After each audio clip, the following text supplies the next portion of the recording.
May nakarating sa akin na meron silang mabubulok ng 3,000 na kilogram ng Chinese cabbage. At syempre, kahapon lang to, biglaan lang. And in 3 days, masisira na lahat yan. At nag-post nga ako kahapon anong pwede natin gawin yan. So, bibiling ko yan lahat. Ang problema ko, anong gagawin natin dyan? Anong gagawin ko dyan? Kasi hindi ko naman kayang ubusin lahat yan. At nag-post nga ako kahapon at napakarami sa inyong nagsabi na gawin kong kimchi. Ang problema, hindi rin ako marunong gumawa ng kimchi. Wala naman ako alam sa pagluluto. Magpaandar ng food business, oo. Pero magluto, wala akong alam dyan. Pero tirahin na natin yan. Napakaraming nagrekomenda ng mga gagawin. May mga nagpabatid ng gustong tumulong, ano? Pero crucial, dahil mabubulok. Yun ang problema. So kahapon, binilisan natin yung execution natin. So kahit anong mangyari, tuloy yan. So pabiyahe na yung mga Chinese cabbage. Sa dami niyan, wala na tayo ibang magagawa. Hindi ko na siya mabebenta ng gulay dahil mabubulok na sa akin lahat. So ang tanging way na lang ay maging kimchi siya. Kayo rin nagsabi nun at maraming salamat sa rekomendasyon nyo mga kasosyo. Ang problema naman pala, pag ginawa namin lahat kimchi yan, shoutout pala sa mga kasosyong nag-initiate na sila ang sila ang tatrabaho para maging kimchi yan. Especially si Chef Nina. Makikilala nyo rin siya soon. Ang problemang next, yung storage.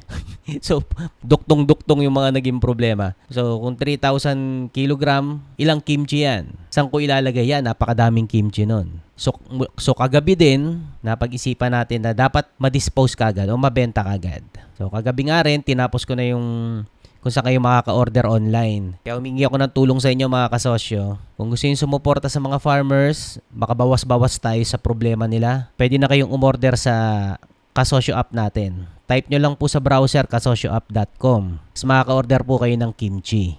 Makakabayad na rin po kayo dyan, automatic na. Kung nasa Metro Manila kayo, ang gagawin natin, hindi free delivery pero free meetup. Free meetup sa mga SM. I-schedule lang natin. Okay. Dalawang SM lang pala ang meetup. SM Caloocan at saka SM Light Mall. So kung ayaw nyo ipa-deliver dahil mapapamahal kayo, magkita na lang tayo. To be announced kung tuwing kailan yung meetup. Pero kung kaya mga kasosyo ngayon na kayo umorder para may babagsakan na kagad nung napakaraming cabbage na ito. Pag di ko nabenta, bahala na. Pag di naging maayos na kimchi, pero sure na magiging maayos, basta. Ito lang yung pinakamagagawa natin. Gawin na lang din natin. Magandang gabi kaagad kila kasosyong. Sa mga hindi nyo ako naririnig sa Discord, mga kasosyo, pasensya po ha. Ilang beses ng ganito. Sabi, boss, bakit parang haggard ka? Oo, haggard ako kasi mula kahapon, pinoproblema na namin yung 3,000 kilogram. Tapos, kagabi, tinapos ko kagad yung order online. Ito ngang Kasosyo app. Para maka-order na kagad. Halos hindi pa nga tayo natutulog. Kasi kailangan pag hindi nagawa kagad to,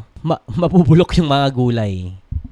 Kung kayo ang nagtanim niyang mga gulay na yan, more than haggard ang lagay nating lahat. Ako naman, nakikisimpatya sa mga farmers natin. 1-2 farmers lang yung matutulungan natin dito pero at least may masimulan tayo para sa mga susunod na sitwasyon na ganito, may magawa tayo together. So, kinuha ko tong mga pabulok ng Chinese cabbage, gagawing kimchi sa tulong ng mga kasosyong may experience sa pagluluto, sa pangungunan ni Chef Nina.